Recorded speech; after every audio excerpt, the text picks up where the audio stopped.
اللہ کے سوا کسی مدد نہ مانگ کہ اس کے سوا کوئی مددگار نہیں، اس کے سوا کوئی مشکل کشا نہیں، اس کے سوا کوئی حاجت روا نہیں، اس کے سوا کوئی بیڑے پار کرنے والا نہیں، اس کے سوا کوئی بیماریاں دور کرنے والا نہیں، اس کے سوا کوئی مرادیں پوری کرنے والا نہیں۔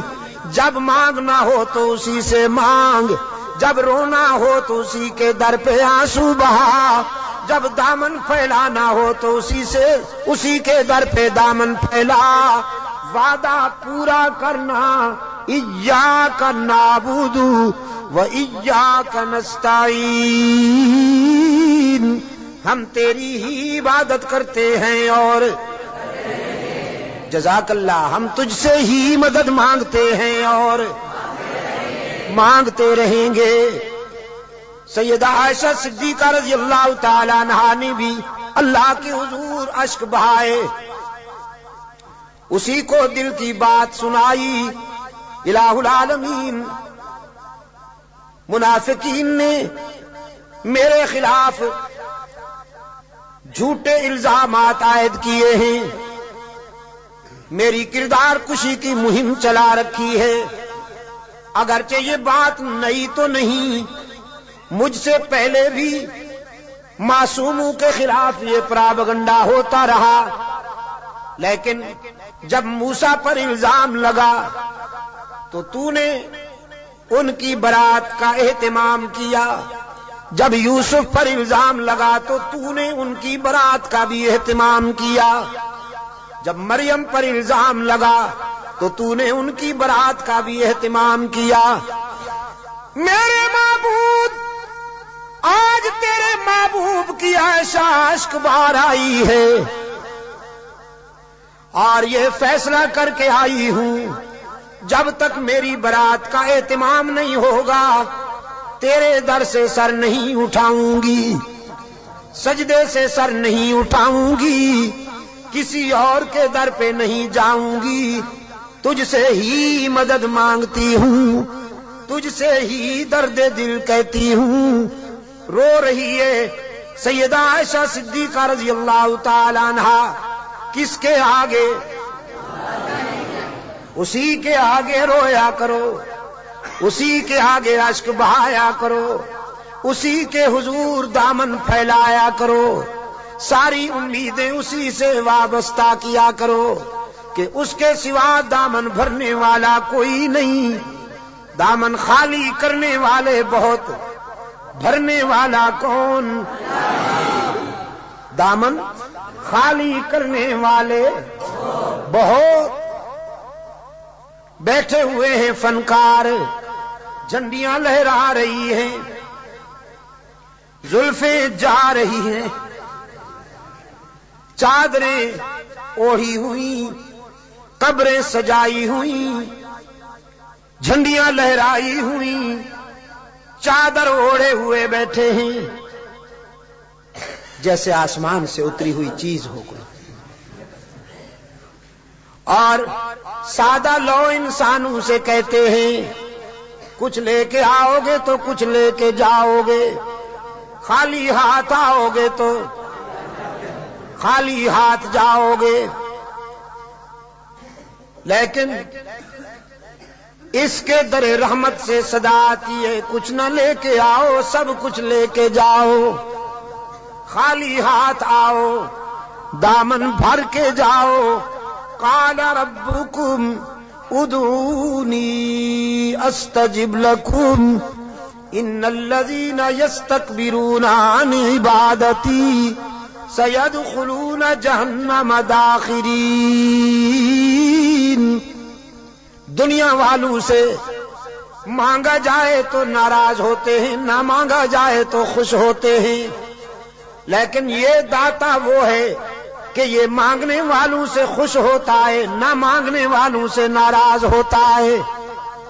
ان الذین یستکبرون عن عبادتی، یہاں مفسرین نے لکھا ہے عبادتی سے مراد ہے جو مجھے پکارنے میں گریز کرتے ہیں، کیونکہ پکارنا عبادت ہے، پکارنا پیرا مدد کر، شرک کی تس کہ کی تس شرک کی تس، کیونکہ پکار عبادت ہے، پکار قال ربکم ادعونی استجب لکم، تمہارا رب کہتا ہے مجھے پکارا کرو میں تمہاری دعاؤں کو قبول کرنے والا ہوں، ادعونی استجب لکم، مجھے پکارا کرو میں تمہاری دعاؤں کو قبول کرنے والا ہوں، ادعونی ان الذین یستکبرون عن عبادتی، یقیناً وہ لوگ جو مجھے پکارنے میں گریز کرتے ہیں، مجھ سے مانگنے میں گریز کرتے ہیں، سیدخلون جہنم داخرین، ذلیل ہو کر منہ کے بل گھسیٹ کر جہنم میں ڈالا جائے گا انہیں۔ تو کسے پکارا جائے مشکلات میں؟ قادر کو یا عبد القادر کو؟ ذرا حرارت فضا میں تحلیل کر دو، ہاں ذرا حرارتیں، یہ گرمی فضاؤں میں تحلیل کر دو، اور پھر اللہ سے دعا کرو کہ یہ فضائیں پھیل جائیں اور بھی کے بیماروں کو اللہ شفائے کاملہ عطا فرمائے۔ مشکلات میں کام آنے والا کون؟ روشن ضمیر نے کہا نہ مجھو از غیر حق یاری کہ لا فتح الا ہو، یقین دانم دری عالم کہ لا مسجود الا ہو، ولا معبود فی الکونین لا موجود الا ہو، کوئی مانے یا نہ مانے لیکن میرا تو ایمان ہے کہ اس کے سوا پوری کائنات میں کوئی مسجود نہیں، اس کے سوا پوری کائنات میں کوئی مسجود، نبی مسجود، رسول مسجود، تو پھر کاما والی سرکار کیسے مسجود ہو گئی؟ سبحان اللہ۔ قرآن کریم میں جگہ جگہ پر فکر انسانی کو متوجہ کیا گیا ہے کہ نیاز مندیاں، اپنی جبین کی نیاز مندیاں اللہ کے لیے وقف کرنی ہوں گی۔ فرمایا لعن اللہ الیہود والنصارى، اللہ کے رسول صلی اللہ علیہ وسلم نے فرمایا یہودیوں پر، نصرانیوں پر اللہ کی لعنت۔ کیوں؟ اتخذوا قبور انبیائہم مساجدا، کہ انہوں نے نبیوں کی قبروں کو سجدہ گاہ بنا دیا۔ نبی کی شان زیادہ ہوتی ہے یا ولی کی؟ نبی کی شان زیادہ ہے نا ولی سے۔ جو نبیوں کی قبروں کا سجدہ کرے ان پر تو اللہ کے رسول نے لعنت بھیجی ہے، اور جو ولیوں کی قبروں کو سجدہ گاہ بنا لے ان پر، ہاں جزاک اللہ، یہی بات ہے، یہ عاشق بنے پھرتے ہیں۔ نبیوں اور رسولوں کی قبروں پر سجدہ کرنے والے ملعون، تو ولیوں کی قبروں پر سجدہ کرنے والے ڈبل ملعون۔ ڈبل ملعون ڈب، اچھا ٹربل۔ انسانی جبین کی عاجزیوں کے لیے حقیقی مسجود کون؟ ہر جگہ موجود کون؟ معبود کون؟ کارساز و دستگیر کون؟ حاجت روا و مشکل کشا کون؟ سیدہ عائشہ صدیقہ رضی اللہ تعالی عنہا نے آنسو بہائے ہیں اللہ کے در پر، درد دل سنایا ہے علیم بذات الصدور کو۔ سورہ نور آئی، قلب رسول پر وحی کی صداقت چمکی، فرمایا الخبیثات للخبیثین والخبیثون للخبیثات والطیبات للطیبین والطیبون للطیبات اولئک مبرؤون مما یقولون